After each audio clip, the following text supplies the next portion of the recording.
ঢাকা বিশ্ববিদ্যালয়ে আসার পরে আমি প্রথম যে আন্দোলনটা পাই সেটা হচ্ছে কোটা সংস্কার আন্দোলন। রাইট। সেখানে বলা যায় যে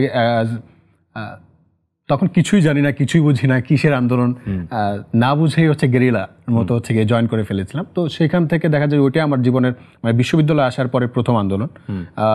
তো তারপরে যেটা হয় ওখানে তুমি রাজনীতির সঙ্গে যুক্ত ছিলে প্রথম বর্ষে একদম। তুমি এক্সপ্লোর করছো? হ্যাঁ, এক্সপ্লোর করছিলাম তখন। তো তারপর যে জানলাম, বুঝলাম যে কিভাবে একটা আন্দোলন সংগঠিত হয়, কারা করে, কিভাবে করে, তার পিছনে ঘটনা কি হয়, কিভাবে মেকিংটা হয়, হ্যাঁ, এবং আফটার ইফেক্টটা কেমন হয়। হ্যাঁ, তো এই ব্যাপারগুলো তখনই বুঝে গিয়েছিলাম যে ভবিষ্যতে কোন কোন বিষয়গুলো খেয়াল রাখতে হবে।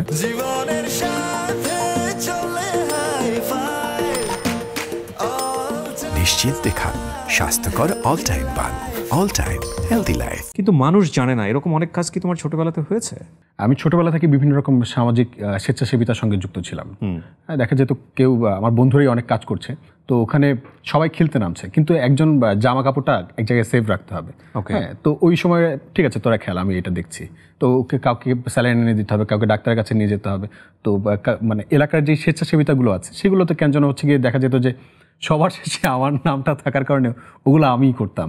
তারপর আবার দেখা যেত যে আমার বোন, আমার বড় বোন, ফুফাতো বোন, যদিও আমরা একসাথে বড় হয়েছি, তো সে তাকে কখনো আলাদা করে দেখিনি।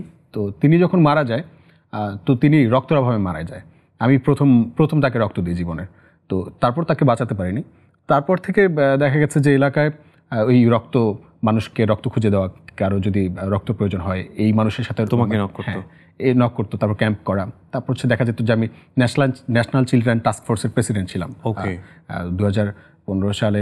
হ্যাঁ, বরিশাল জেলার যত শিশু ছিল তাদের যে মৌলিক অধিকার, তাদের রাইটস, এগুলো নিয়ে অ্যাডভোকেসি করার জন্য হচ্ছে গিয়ে তখন আমরা কাজ করতাম। তারপর হচ্ছে রেড ক্রিসেন্টের সাথে যুক্ত ছিলাম, স্কাউটের সাথে যুক্ত ছিলাম, এরকম নানা রকম স্বেচ্ছাসেবিতার সঙ্গে যুক্ত ছিলাম। এবং দেখা যেত যে ওই এলাকায় বাস ভাড়া, কলেজে যাতায়াতের সময় দেখা যেত যে বাস ভাড়া হাফ করা, এরকম নানা রকম বিষয় ছিল। তো সেখানে বিভিন্ন রকম আন্দোলনের সাথে একটু সক্রিয় হওয়া শুরু করেছিলাম, মানে দেখতাম যে কিভাবে করে। তুমি বিশ্ববিদ্যালয়ে কোন সাবজেক্টে পড়ছো? আমি থিয়েটার অ্যান্ড পারফরমেন্স স্টাডিজ। আগে থেকে কি চিন্তা ভাবনা ছিল এরকম একটা সাবজেক্টে পড়বে, নাকি দৈবক্রমে আসলে যেভাবে গ্রেডিংয়ে হয়? না, দৈবক্রমে না, এটা মিউজিকে পড়ার ইচ্ছা ছিল। তো তারপর মনে হলো যে মিউজিক যেহেতু পাবো, মিউজিক তো একটা নিশ, তো থিয়েটারে পড়লে হয়তো মিউজিক, ডান্স আর অনেক কিছু শেখার সুযোগ হবে। আরও একটা বিশেষ কাহিনী ছিল, তো সেই জন্য থিয়েটারে মানে পড়াশোনা করার সুযোগটা যেহেতু পেয়েছি, লুফে নিয়েছিলাম তখন। এই আর কি। ঢাকা বিশ্ববিদ্যালয় টার্গেট ছিল আগে থেকেই? না, আমি ঢাকা বিশ্ববিদ্যালয় কলেজে যখন লাস্ট এইচএসসি পরীক্ষার শেষ দিন, সেদিন আমি ঢাকা বিশ্ববিদ্যালয় আর বিএম কলেজের মধ্যে পার্থক্য কোথায় সেদিন বুঝতে পারলাম, আমার বন্ধুরা বলল। ওকে, সো তার মানে কি তোমার লাইফে সে অর্থে মানে মেন্টর ছিল না যে যারা আসলে গাইড করতে পারে? না, ওইভাবে তেমন কেউ ছিল না। যেমন স্কুলের যে শিক্ষকরা তারা প্রচণ্ড ভালোবাসতেন, কলেজের শিক্ষকরা প্রচণ্ড ভালোবাসতেন। আবার ওই যে বিভিন্ন রকম স্বেচ্ছাসেবিতার সঙ্গে যুক্ত ছিলাম, তো যেমন ডিসি সাহেব যিনি ছিলেন, তারপর হচ্ছে কি আমাদের যে মেয়র মহোদয় ছিলেন, তারা বেশ আন্তরিক ছিল। শিশু ছিলাম যেহেতু, তো তারাও খুব কর্ডিয়ালি অ্যাকসেপ্ট করতো। তো তাদেরকে দেখতাম আর কি, তারা কিভাবে কাজ করছে, তারা কিভাবে আইডিয়া জেনারেট করছে, তারা কিভাবে হচ্ছে সমন্বয় করছে সবাইকে নিয়ে। ওই যে লিডারশিপ যে প্র্যাকটিসটা করছে, ওইটা দেখতে দেখতে এসছে আর কি এই পর্যন্ত। থিয়েটারের সঙ্গে তোমার ঢাকা বিশ্ববিদ্যালয়ে এসেই সম্পৃক্ততা হলো, নাকি এর আগেও তুমি থিয়েটারের সঙ্গে ছিল? এর আগেই স্কুল কলেজে বিভিন্ন সময় বিভিন্ন এনজিওর সঙ্গে দেখা যেত যে তারা আমাদেরকে ভলান্টার হিসেবে নিত, যে বিভিন্ন নাটকে পারফর্ম করার জন্য স্ক্রিপ্ট লিখে দিতাম, গল্প লিখে দিতাম, নাটকের নির্দেশনা দিতাম, অভিনয় করতাম। তো ওই ঝোঁক থেকে হয়তো বা কোনো না কোনোভাবে কানেক্ট হয়ে গেছে।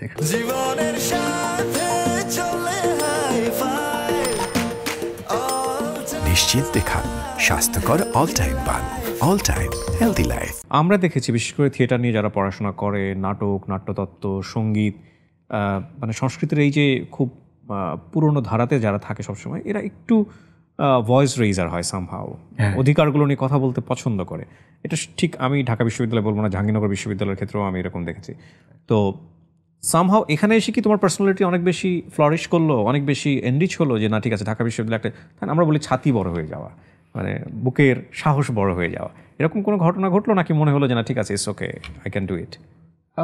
এটা সত্য কথা, এটা অস্বীকার করার কোনো সুযোগই নেই। যেহেতু ঢাকা বিশ্ববিদ্যালয়ে আসার পর আমি কে ছিলাম? আমি তো কিছুই ছিলাম না। এই অজপাড়া গায়ের মহিউদ্দিন রনি নামে একটা ছেলে, সে ঢাকা বিশ্ববিদ্যালয়ে যখন আসলো তখন মানুষ তাকে গুরুত্ব দেওয়া শুরু করলো, যে না ও পড়াশোনা করে নিশ্চয়ই, হয়তো এরকমটা ভাবা শুরু করলো। তো ঢাকা বিশ্ববিদ্যালয়ে আসার পর যে সংস্কৃতির সাথে আমরা আর কি বড় হই, সেই সংস্কৃতির মধ্যে যখন আমিও ঢুকলাম, তো ঢুকতে ঢুকতে সবার সাথে যে প্র্যাকটিসগুলো সেগুলো তো আমারও করা হয়েছে। তো তারপর এক এক করে নানা রকম দুঃসাহসিক যে অভিযানগুলো মধ্যে ঢাকা বিশ্ববিদ্যালয়ের প্রত্যেকটা শিক্ষার্থীকে যেতে হয়, সেগুলোর মধ্যে তো আমিও গিয়েছি। ছাত্র রাজনীতির সঙ্গে যুক্ত ছিলা? হ্যাঁ।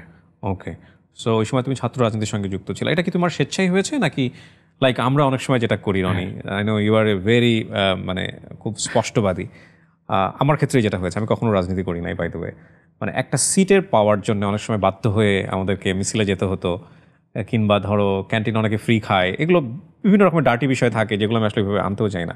মানে তুমি বাধ্য হয়েছিলে নাকি তুমি স্বেচ্ছায় গিয়েছো? আসলে প্রথমে যখন ঢাকায় আসি তখন তো এরকম মেন্টর ছিল না, না থাকার জায়গা ছিল না, কোথায় খাবো, বাইরে অনেক দাম, তো ওরকম খাওয়ার মতো থাকা পড়ার মতো। বাবা তখন দেশের বাইরে গিয়েছিল একটা বিশেষ প্রবলেমে পড়ে, আমরা খুব ক্রাইসিসে পড়ে গেছি তখন। বাবা হচ্ছে গিয়ে মানে একটা গ্রামে সে যে দোকান নিয়েছিল সেটা একদম বিক্রি করে দিয়ে বিদেশ চলে গেছে। তো ওখানে গিয়ে যখন আবার সে ফেরত আসে, ওখানে মানে দালালের মাধ্যমে গিয়েছিল, তো যে এখন একটু ধোকা খেয়ে আবার সে ব্যাক করেছিল। তো আসার পর দেখা যায় যে ওই সময়টা মানে ফ্যামিলিতে একটা অনেক বড় ধরনের ক্রাইসিস হয়, মানে আমার বোনের বিয়ে হয়ে যায়, তারপর হচ্ছে গিয়ে বাবা চলে আসায় আমি একটা ফিনান্সিয়াল অনেক দোটানার মধ্যে পড়ে যাই। তো বাইরে তো আমার পক্ষে ওঠা পসিবল ছিল না, তো হলেই থাকতে হতো। তো হলে তো সিটে যদি থাকতে হয়, অন্তত গণরুমে যদি থাকতে হয়, তাহলে তো পলিটিক্সে ইনভলভ হতেই হবে। তো যখন প্রথমে এটার মধ্যে ওই সিটের জন্যই হচ্ছে কি যখন না ইন করলাম, ভেতরে ঢুকলাম, ঢোকার পর মনে হলো যে যেই ছেলেরা এখানে কাজ মানে যারা এখানে কর্মী রাজনীতির সাথে যুক্ত হয়েছে, এরা প্রত্যেকেই ওই সিটের কারণেই প্রথমত মিছিল করতে যাচ্ছে, তারা প্রোগ্রামগুলো করছে, রাজনৈতিক প্রোগ্রামগুলো করছে, কিন্তু গেস্ট রুম করছে, হ্যাঁ, নানা রকম ভয়ভীতি দেখাচ্ছে, বিভিন্ন অ্যাক্টিভিজমে যাচ্ছে। কিন্তু এদেরকে অবজার্ভ করে দেখলাম যে এরা মানুষ হিসেবে অতটা খুব যে খারাপ ব্যাপারটা এমন না। এদেরকে কোনো না কোনোভাবে ইনফ্লুয়েন্স করা হচ্ছে, হ্যাঁ, এমন কোনো জায়গা থেকে ইনফ্লুয়েন্স করা হচ্ছে যেটা ওরা নিজেরাও চায় না।